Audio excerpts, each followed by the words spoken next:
આ જે ચોપાટી ખાતેના જે ગેટ્સ આવેલા છે એ ગેટ રિપેરિંગ કરવા અને નવા બનાવવા એ બાબતે કોસ્ટ કમ્પેરિઝન કરવામાં આવેલું છે. કે રિપેરિંગનો ખર્ચો પણ ઘણી મોટી રકમનો હતો ને એ કમ્પેર કરતાં નવા બનાવવાનું વ્યાજબી જણાવ્યું છે. તે આધારે નવા ગેટ બનાવવાનો નિર્ણય કરવામાં આવેલો છે. વધુમાં આ ગેટ છે એમાં FRP મટીરિયલનો યુઝ કરી અને ગેટ બનાવવામાં આવશે. વધુમાં આજુબાજુના જે લોખંડના ગેટ છે એ પણ એની આ ટેન્ડરની અંદર સમાવેશ થયેલો છે. તે પણ રિપેર કરવામાં આવશે. આપણે જોઈએ છીએ કે હાલ લોખંડનું મટીરિયલ હોવાથી ગેટ સડી ગયેલા છે, એટલે નવા ગેટ નાખવાની પણ કાર્યવાહી કરવામાં આવશે.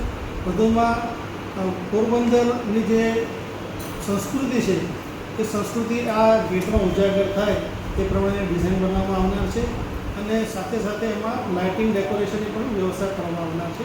ટૂંકમાં જે પ્રવર્તમાન જે SOR રેટ્સ છે એને ધ્યાને રાખીને સમગ્ર એસ્ટિમેટ બનાવવામાં આવેલો છે અને સંપૂર્ણપણે વ્યાજબી રકમનું ટેન્ડર કરવામાં આવે છે. ગેટ છે. વધુમાં જે 3 જગ્યાએ જે લોખંડના ગેટ આવેલા છે એ પણ એની અંદર રિપેર કરવામાં આવનાર છે. વિધર ઇફેક્ટ મિનિમમ થાય એ પ્રમાણેનું મટીરિયલ સિલેક્ટ કરી અને કામગીરી કરવામાં આવશે. થીમ બેઝ ગેટ બનાવવામાં આવશે. ઓળખ આપણને ત્યાં દેખાય એ પ્રમાણેની આપણે ડિઝાઇન બનાવવાનું. કુલ કેટલો ખર્ચ કરવામાં આવશે ગેટ? લગભગ 1.30 કરોડનું ટેન્ડર કરવામાં આવ્યું છે 2 ગેટ પાછળ. હા.